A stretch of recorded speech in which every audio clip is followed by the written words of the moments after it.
Di dalam 66 buku Alkitab, kita bisa belajar sejarah gereja awal. Pada waktu itu, ada banyak kesulitan, penderitaan, dan penganiayaan. Dengan iman apakah orang-orang kudus pada waktu gereja awal mengatasi penderitaan dan juga kesusahan itu? Kita bisa menyimpulkan pekerjaan Injil pada waktu gereja awal dengan satu kalimat: harapan mereka akan kerajaan surga adalah segalanya dari iman mereka.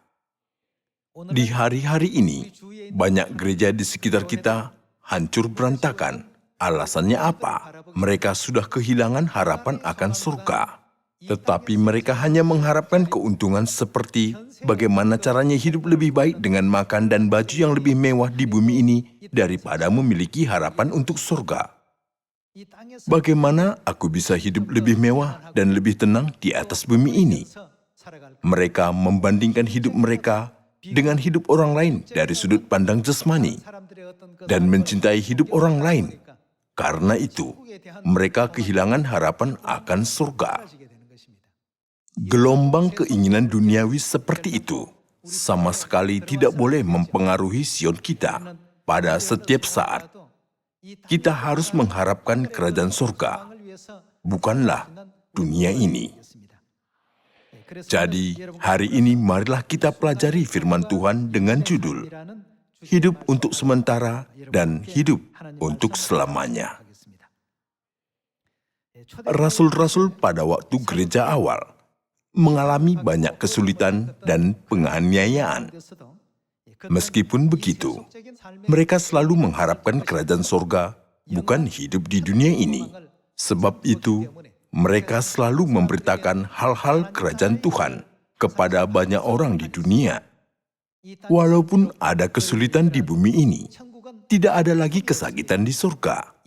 Walaupun ada masalah keuangan di bumi ini, tidak ada lagi penderitaan dan kesedihan di surga. Tuhan mempersiapkan sukacita yang kekal bagi kita di dalam kerajaan surga. Rasul-rasul telah menanamkan dan memberitakan harapan seperti itu di dalam hati setiap umat. Memang hidup kita di bumi ini adalah suatu proses yang perlu untuk kita lalui. Tetapi pada saat mereka sudah menempatkan tujuan hidup benar mereka pada surga, jadi mereka hanya memikirkan Tuhan sudah berjanji kita akan makan dan minum semeja dengan Dia di kerajaan surga. Dan kita akan duduk di atas tahta untuk menghakimi ke-12 suku Israel. Kapankah kita menerima kemuliaan sehebat itu? Mereka selalu punya harapan itu di dalam hati mereka. Itulah sebabnya mereka bisa mengatasi segala penganiayaan dan siksaan.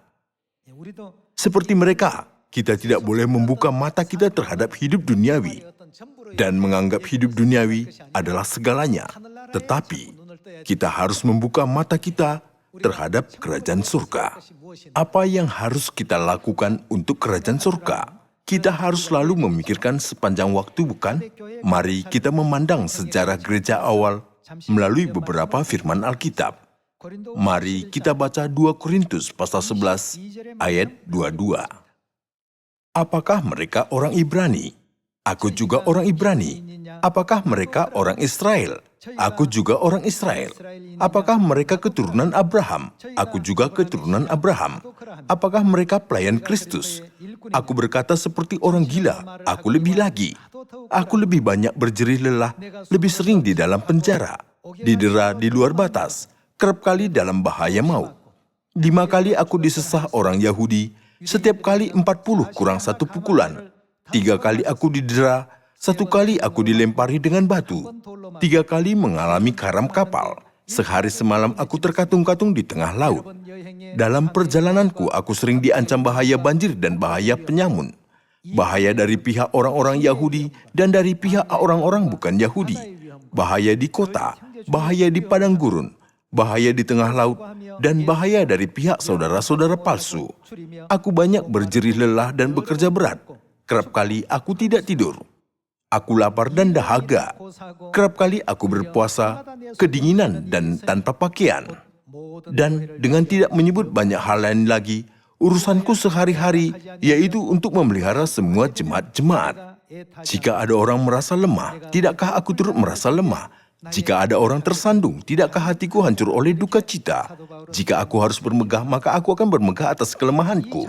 Demikianlah catatan Rasul Paulus di 2 Korintus. Dia sudah didera 3 kali dan 5 kali disesah, setiap kali 40 kurang 1 pukulan. Dilempari dengan batu, 3 kali mengalami karam kapal, sehari semalam terkatung-katung di tengah laut. Dia sering diancam bahaya banjir dan penyamun, dari bahaya pihak orang-orang Yahudi dan dari bukan Yahudi, bahaya di kota, di tengah laut, dan dari pihak saudara-saudari palsu. Selama dia memberitakan Injil, dia banyak berjerih lelah dan bekerja berat, kerap kali tidak tidur, lapar dan dahaga, berpuasa kedinginan dan tanpa pakaian. Tetapi dia tidak bisa berhenti untuk bekerja Injil karena sebuah alasan. Alasannya, kerajaan surga yang selalu dia harapkan. Di mata orang-orang dunia ini, Rasul Paulus melakukan hal yang tidak mendatangkan keuntungan. Tak seorang pun memujinya karena pekerjaannya.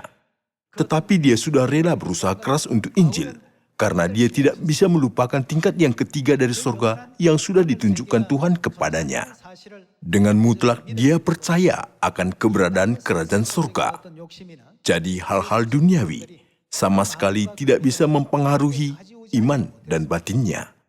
Saudara-saudari, kita juga harus menaruh harapan kita pada kerajaan surga selama hidup. Iman kita bukanlah hal yang untuk dipamerkan kepada orang lain, tetapi itu untuk keselamatan kita. Kita perlu berpikir, apakah Tuhan senang ketika Dia memandang imanku? Apakah aku sedang menjalankan iman cukup baik dan yang tidak memalukan di depan mata malaikat surga? Kalau orang-orang yang hanya menginginkan hal-hal dunia ini disuruh untuk hidup seperti Rasul Paulus, mereka sama sekali tidak bisa. Apa yang sudah terjadi kepada Demas? Dia seorang rekan sekerja Rasul Paulus. Dia mengikuti Paulus untuk memberitakan Injil. Tetapi suatu hari, Rasul Paulus berkata, "Karena Demas telah mencintai dunia ini dan meninggalkan aku, harapan Demas akan kerajaan surga melemah, lalu keinginannya menjadi untuk dunia ini. Sedangkan Paulus mengharapkan kerajaan surga, bukan dunia ini. Bagaimana aku bisa menerima lebih banyak berkat di kerajaan surga? Bagaimana aku bisa memuliakan Tuhan lebih banyak lagi?" Pikirannya selalu sedemikian. Karena dia selalu menginginkan kerajaan surga, terkadang dia dikucilkan dan ditolak oleh masyarakat di bumi ini. Terkadang dia tidak bisa makan, tidak bisa memakai baju, dan terkadang dia harus berjuang dengan kedinginan. Dia telanjang dan menderita kelaparan. Dia lebih banyak berjerih lelah untuk memberitakan Injil daripada orang lain. Tetapi dia tidak berbangga karena dirinya sendiri. Dia menganggap itu adalah pekerjaan yang harus dia kerjakan. Kita bisa menemukan kedua macam iman yang dimiliki orang-orang pada waktu gereja awal. Satunya, iman seorang yang dengan kuat mengharapkan kerajaan surga. Dan satunya lagi, seorang yang dengan kuat mengharapkan dunia ini. Salah satunya, Yudas Iskariot. Dia sudah banyak sekali mendengar nubuatan tentang Kristus dan mengetahuinya.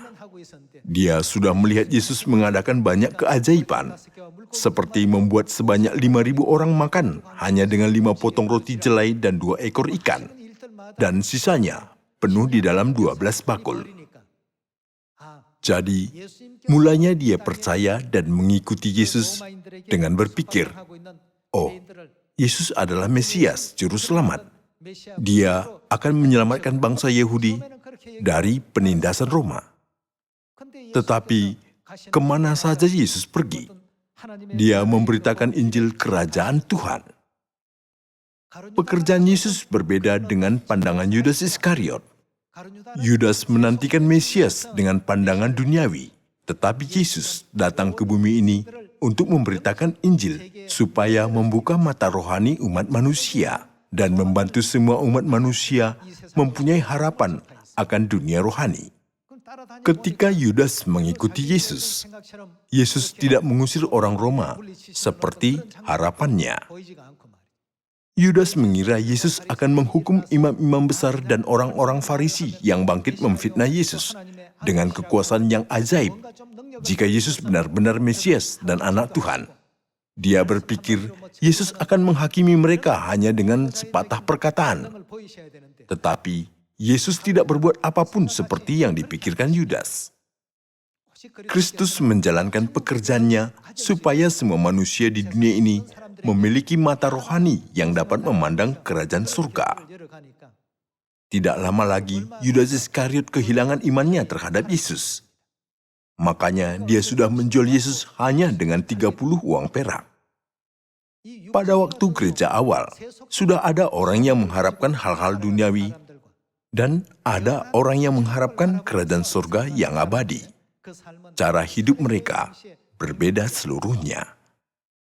Seseorang yang seperti Paulus tidak cukup punya makanan dan pakaian, dan sudah diperlakukan dunia ini sebagai seorang yang hina, seperti seorang hamba.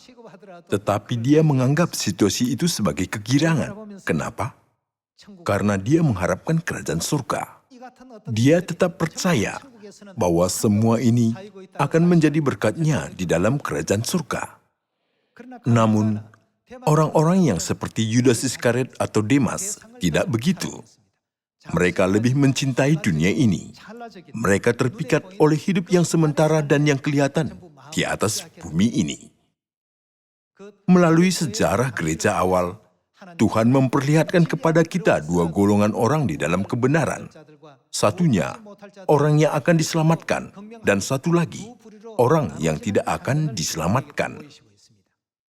Kebanyakan orang kudus pada waktu gereja awal terkadang menjadi mangsa singa di amfiteater. Terkadang, seluruh tubuh mereka diminyaki dan digantungkan di tiang untuk dibakar. Itu disebut manusia lilin. Pada saat mereka disiksa dan mati pun, mereka tetap menyanyikan lagu pujian dengan harapan akan kerajaan surga. Di dalam firman Quo Vadis, kita bisa melihat bagaimana Kaisar Nero menakuti orang Kristen dan memaksa orang Kristen memasuki Kolosium supaya mereka dimakan singa. Saat tersebut pasti mengerikan bagi orang-orang yang hidup hanya untuk dunia ini. Tetapi orang-orang kudus hidup hanya untuk kerajaan surga.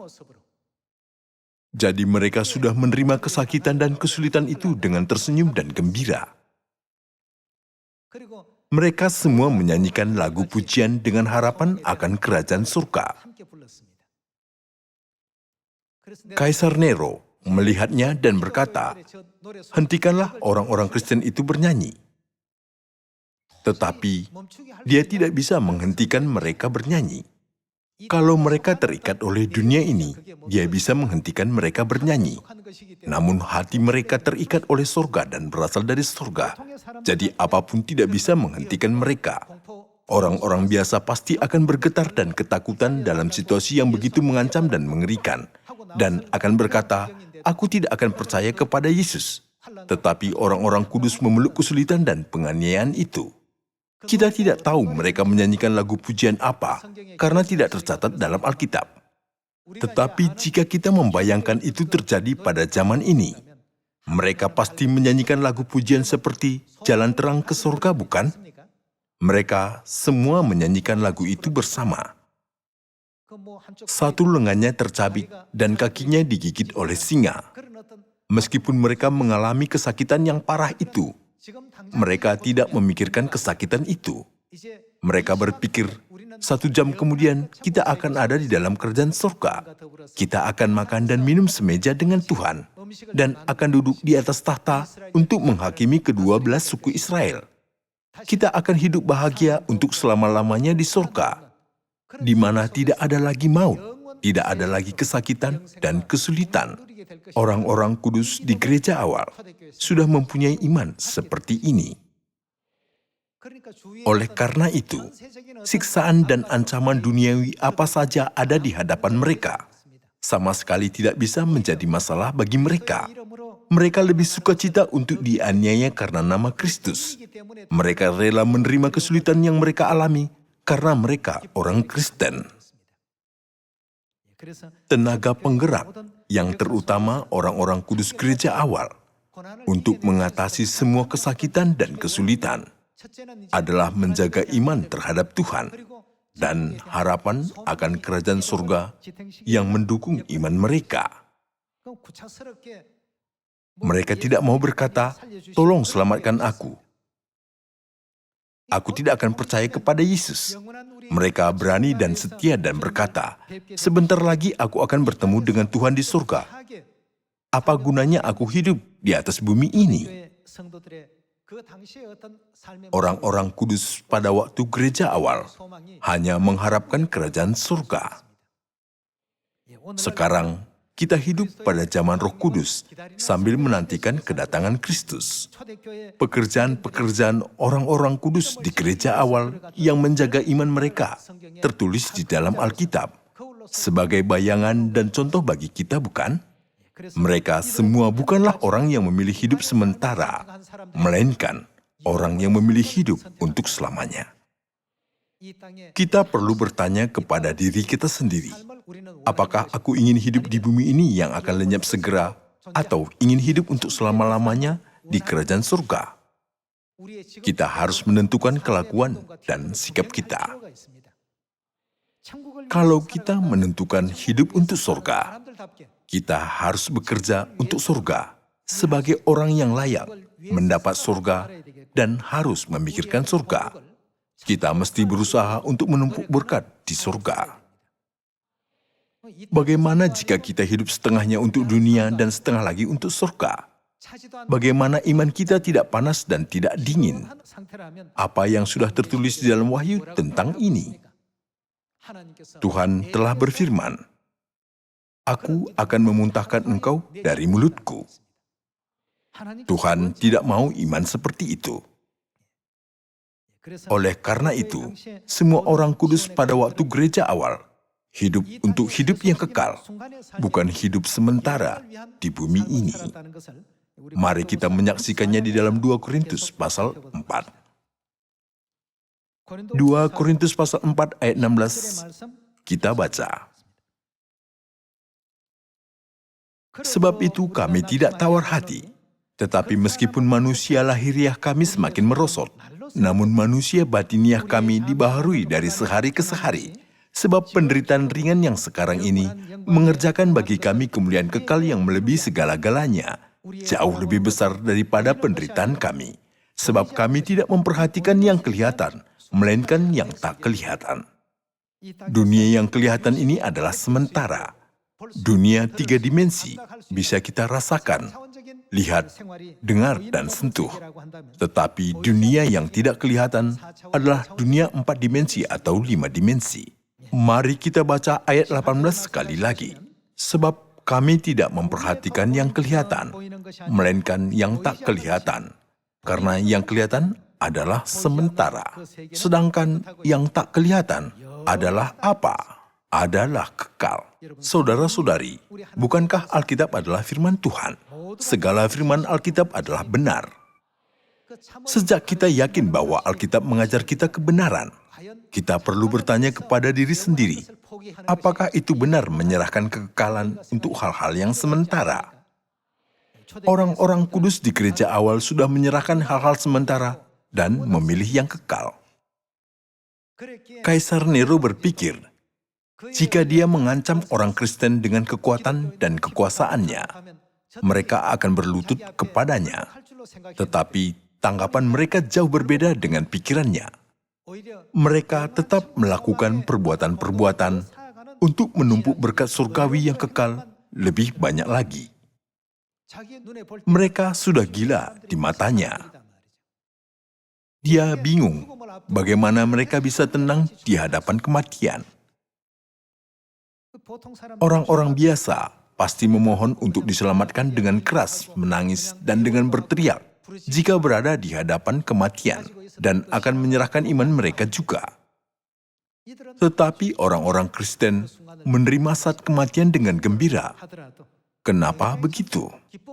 Karena mereka sudah percaya bahwa mereka akan bertemu dengan Tuhan sebentar lagi. Mereka sudah memilih kekekalan dan membuang hal-hal yang sementara, bukan? Hidup untuk keabadian lebih penting daripada hidup untuk sementara.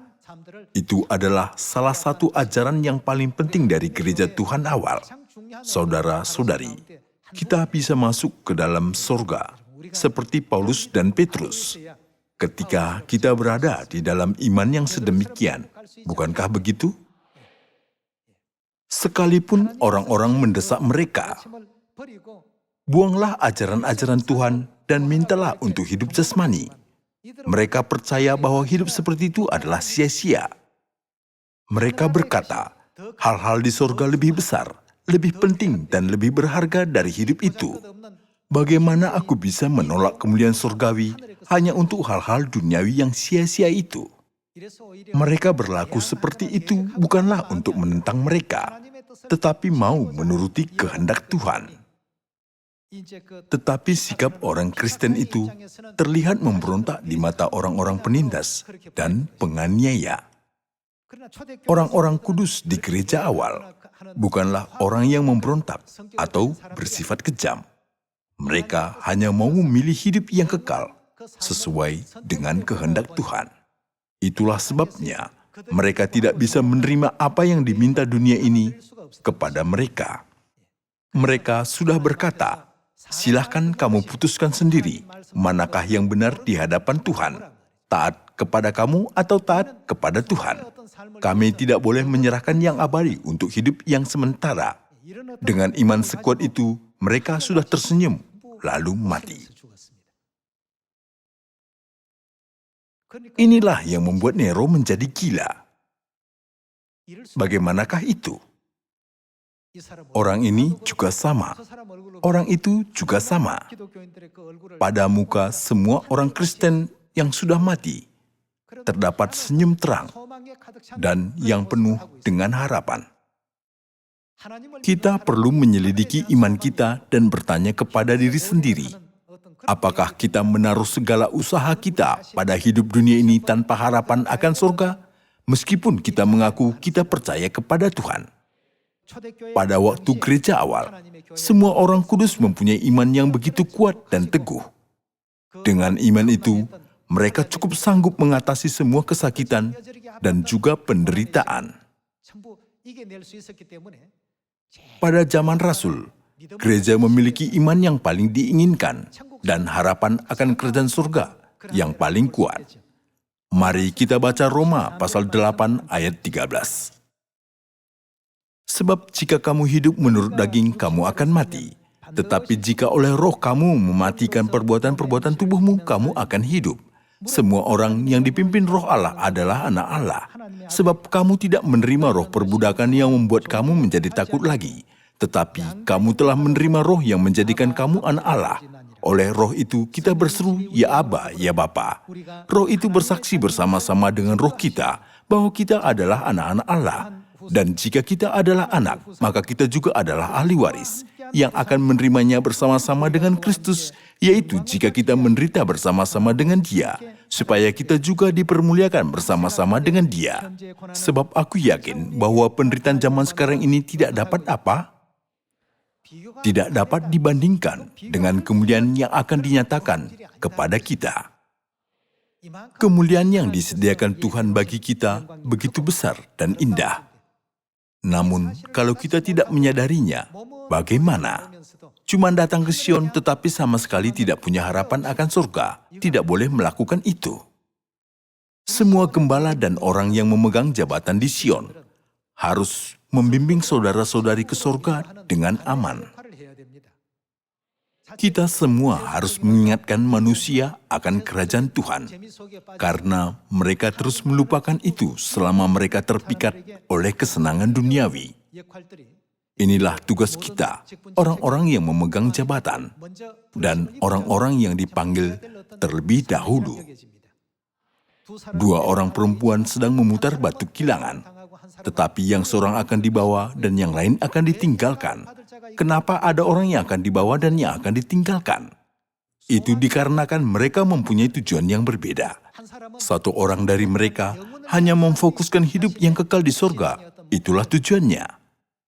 Satu orang lagi memiliki iman yang suam-suam kuku dan berpikir, aku berada di dalam kebenaran, dan Tuhan memberkati aku walaupun aku tidak begitu keras berusaha. Mungkin tidak apa-apa, aku mencari kesenangan di dunia ini, dan sekali-sekali pergi ke gereja pada hari Sabat. Tidaklah masalah kita tinggal di mana, baik kita tinggal di suatu pulau maupun di suatu negara. Pertama, kita harus memahami kenapa kita sedang di bumi ini. Kita sudah diusir ke bumi ini karena berbuat dosa di surga. Tidaklah masalah kita hidup dengan posisi apa, baik kita hidup sebagai seorang bangsawan maupun sebagai seorang hamba. Kita semua sudah berbuat dosa di surga dan diusir ke bumi ini. Melalui pengampunan dosa yang dikaruniakan Tuhan kepada kita di bumi ini, kita bisa kembali ke surga. Jadi kita harus bersiap untuk kembali ke tanah asal kita, bukan? Kita harus membuat surga sebagai tujuan kita. Tetapi bagaimana jika kita tersesat sama seperti orang Israel yang sudah tinggal di padang gurun selama 40 tahun? Sesudah orang Israel keluar dari tanah Mesir, mereka memulai perjalanan ke tanah Kanaan, namun perjalanan mereka membuat mereka sangat lelah. Banyak dari mereka berkata, tidakkah lebih baik kita memasang kemah di sini dan tinggal di sini? Apakah kita harus pergi ke Kanaan? Apa yang sudah terjadi bagi mereka pada akhirnya? Mereka sudah gagal masuk ke dalam Kanaan dan tewas semuanya di padang gurun seperti yang dikatakan oleh mereka itu. Saudara-saudari, Tuhan sudah memperlihatkan kepada kita sejarah ini sebagai bayangan, bukan? Jangan Anda kehilangan harapan akan surga. Setan terus berusaha untuk membuat kita belajar hal-hal di bumi ini. Makanya di dalam Roma pasal 12 sudah tertulis apa? Janganlah kamu menjadi serupa dengan dunia ini. Mari kita baca firman ini. Tolong buka Roma pasal 12 ayat 2. Janganlah kamu menjadi serupa dengan dunia ini, tetapi berubahlah oleh pembaruan budimu, sehingga kamu dapat membedakan manakah kehendak Allah, apa yang baik, yang berkenan kepada Allah, dan yang sempurna. Setan menggunakan berbagai media untuk menyesatkan jiwa manusia, supaya mereka tidak bisa mengharapkan surga, tetapi mengharapkan dunia. Saudara-saudari, alangkah tingginya nilai keselamatan yang kita terima ini. Jika orang Israel masuk ke Kanaan, Tuhan pasti akan mengaruniakan semua berkat dan segala yang dijanjikannya kepada mereka. Karena mereka sudah bertahan dan bersabar, segala berkat Tuhan akan dibuka. Namun mereka bersungut-sungut dan mengeluh di dalam perjalanan padang gurun dengan berkata, jalannya sangat membosankan, aku capek. Ayo kita tinggal di sini, tidak usah kita pergi sampai ke Kanaan. Bagaimana kita tinggal di sini? Tuhan menyediakan berkat yang tidak bisa terhitung untuk kita, dan kita bisa menerimanya ketika kita tiba di tempat yang ditetapkan Tuhan untuk kita pergi. Namun sudah ada orang yang mendesak orang Israel tersesat. Akhirnya orang yang mendesak sudah dibinasakan, dan orang yang didesak pun dibinasakan. Apa yang sudah terjadi bagi orang Israel di padang gurun selama 40 tahun adalah sebuah bayangan yang mengajari kita hambatan-hambatan apakah yang akan ada di depan kita sampai kita masuk ke dalam kerajaan surga, bukan? Saudara-saudari, janganlah Anda hanya memandang hidup sementara di bumi ini. Mari kita buka mata rohani kita lebih lebar, supaya kita bisa melihat hidup yang kekal. Mari kita baca 1 Yohanes pasal 2. Janganlah kamu mengasihi dunia dan apa yang ada di dalamnya. Jikalau orang mengasihi dunia, maka kasih akan Bapa tidak ada di dalam orang itu. Sebab semua yang ada di dalam dunia, yaitu keinginan daging dan keinginan mata serta keangkuhan hidup, bukanlah berasal dari Bapa, melainkan dari dunia. Dan dunia ini sedang lenyap dengan keinginannya. Tetapi orang yang melakukan kehendak Allah tetap hidup selama-lamanya. Dunia ini sedang lenyap dengan keinginannya seperti waktu yang berlalu. Tetapi orang yang melakukan kehendak Tuhan tetap hidup selama-lamanya. Tuhan mempersiapkan tempat bagi kita untuk kita hidup selama-lamanya. Bukankah Yesus sudah berfirman, "Di rumah Bapakku banyak tempat tinggal"? Bukankah Dia sudah berjanji, "Kamu akan makan dan minum semeja dengan aku dan akan duduk di atas tahta untuk menghakimi ke-12 suku Israel"? Dan bukankah Dia berjanji kepada kita, "Aku akan memberikan kamu dunia yang mulia, di mana tidak ada lagi maut, tidak ada lagi kesakitan, tidak ada lagi perkabungan atau ratap tangis. Aku akan memberkati kamu untuk memerintah di situ untuk selama-lamanya"? Kita harus percaya pada janji ini dan berlari kepada janji Tuhan ini. Kita tidak boleh menggunakan waktu kita begini. Hanya 5 atau 10% dari waktu kita digunakan untuk percaya kepada Tuhan dan 90% sisanya untuk hidup duniawi. Rupa kita yang asli tidak seperti rupa kita sekarang di bumi ini, bukan? Kita semua malaikat-malaikat di surga. Kita harus memulihkan rupa kita itu. Pada waktu kita memulihkan rupa kita yang asli itu, kita akan menerima mahkota kehidupan yang kekal yang sudah kita hilangkan. Kita semua akan dipulihkan kembali ke posisi yang sebenarnya sebagai anak-anak Tuhan di dalam kerajaan surga, bukan? Saatnya mendekat ketika Tuhan akan memberikan kita semua kemuliaan ini. Jadi kita tidak boleh terpikat oleh hal-hal duniawi. Oleh sebab itu, ada firman Alkitab bahwa dunia ini sedang lenyap dengan keinginannya sekejap seperti busa air. Tetapi orang yang melakukan kehendak Tuhan tetap hidup selama-lamanya.